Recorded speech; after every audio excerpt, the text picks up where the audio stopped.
الرحمن الرحیم۔ حضرت زبیر بن عوام کی جنگ خیبر میں بہادری۔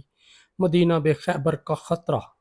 ہجرت کے چند سال بعد مسلمانوں کا مدینہ میں اثر بڑھ چکا تھا، تاہم مدینہ کے شمال میں یہودی قبیلوں کا ایک بہت مضبوط اور خفیہ گروہ خیبر میں جمع تھا۔ ان کے پاس قلعے تھے، اسلحہ تھا، مال و دولت تھی، اور سب سے بڑھ کر نبی کریم صلی اللہ علیہ وآلہ وسلم کے خلاف نفرت اور سازشوں کا جال تھا۔ یہی وہ لوگ تھے جو مدینہ میں موجود یہودیوں کو نبی صلی اللہ علیہ وآلہ وسلم کے خلاف ابھارتے، مشرکین مکہ سے خفیہ تعلقات رکھتے اور اسلام کو مٹانے کے لیے نت نئی چالیں چلتے۔ جب ان کی سازشوں کی حد ہو گئی تو اللہ تعالیٰ نے رسول اللہ کو حکم دیا کہ اب ان کا فتنہ ہمیشہ کے لیے ختم کر دیا جائے۔ مدینہ سے خیبر کی جانب روانگی۔ رسول اللہ صلی اللہ علیہ وآلہ وسلم نے 1600 سے زائد صحابہ کرام کے ساتھ خیبر کی طرف کوچ کیا۔ ان میں بڑے بڑے مجاہدین، قریش کے سردار، انصار و مہاجرین اور مخلص مومن شامل تھے۔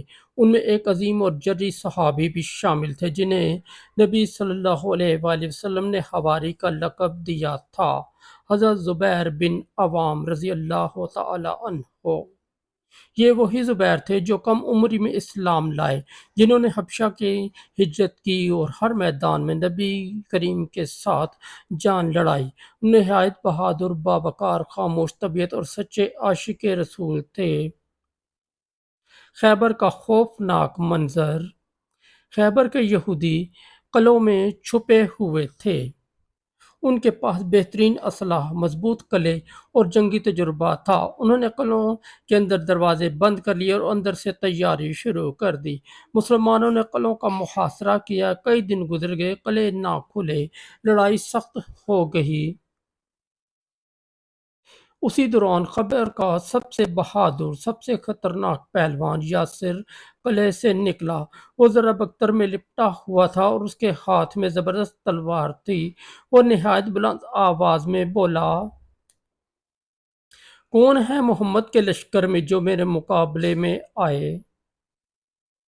اس کی للکار سن کر کچھ دیر کے لیے میدان میں خاموشی چھا گئی۔ حضرت زبیر کی بے مثال جرأت۔ تب اچانک نبی صلی اللہ علیہ وآلہ وسلم کے خیمے سے ایک نوجوان، پرعزم، نورانی چہرے والا مرد نکلا۔ اس کے ہاتھ میں چمکتی ہوئی تلوار تھی اور آنکھوں میں بجلیاں۔ وہ تھے حضرت زبیر بن عوام رضی اللہ تعالی عنہ۔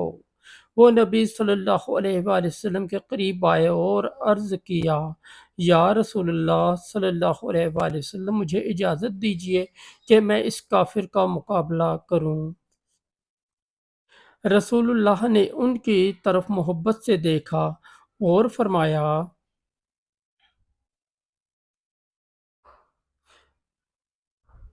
ہر نبی کا ایک خاص مددگار ہوتا ہے اور میرا مددگار زبیر ہے۔ یہ سن کر حضرت زبیر میدان کی طرف بڑھے۔ وہ نہ گھبرائے، نہ رکے، نہ پلٹے۔ ان کے قدموں میں استقامت تھی اور دل میں توکل۔ میدان جنگ کا منظر۔ یاسر نے حضرت زبیر کو دیکھا اور قہقہا لگایا، گویا وہ یہ سمجھ رہا تھا کہ ایک جوان لڑکا میرے مقابلے میں کیا کرے گا۔ لیکن حضرت زبیر جیسے ہی قریب پہنچے، ان کی تلوار کی چمک نے دشمن کے چہرے کا رنگ اڑا دیا۔ دونوں کے درمیان سخت لڑائی شروع ہوئی، تلواریں ٹکرائیں، خاک اڑی، میدان گونجنے لگا۔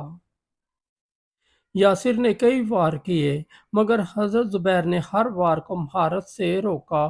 وہ نہ صرف طاقتور تھے بلکہ عقل، پھرتی اور حکمت میں بھی بے مثال۔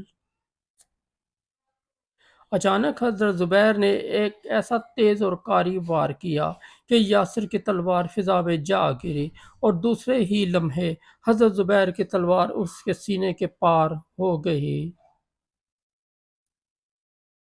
یاسر زمین پر گرا اور خیبر کی فضا نعرہ تکبیر سے گونج اٹھی، اللہ اکبر، اللہ اکبر۔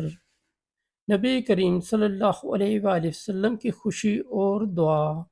جب حضرت زبیر واپس آئے تو نبی کریم نے انہیں گلے لگا لیا، ان کے لیے دعائیں کیں اور فرمایا: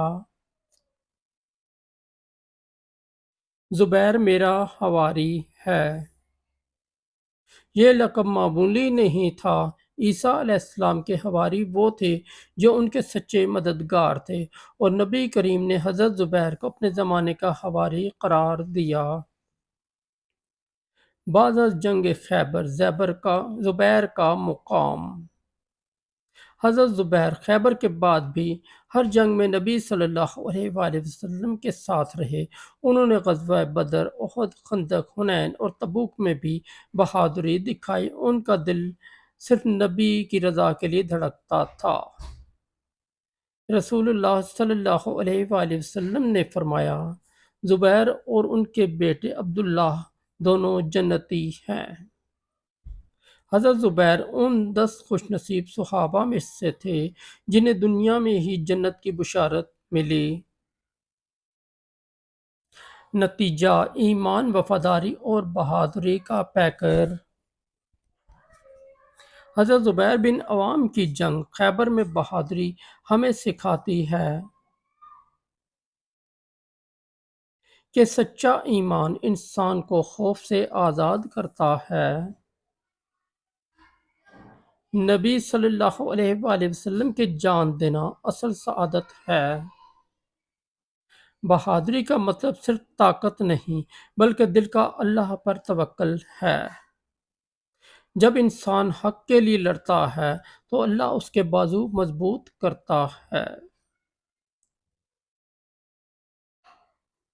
دوستو، اگر آپ کو ہماری سٹوری اچھی لگی تو ہمارے چینل کو سبسکرائب کر دیں اور اس ویڈیو کو لائک اور دوستوں کے ساتھ شیئر کر دیں۔ بہت شکریہ۔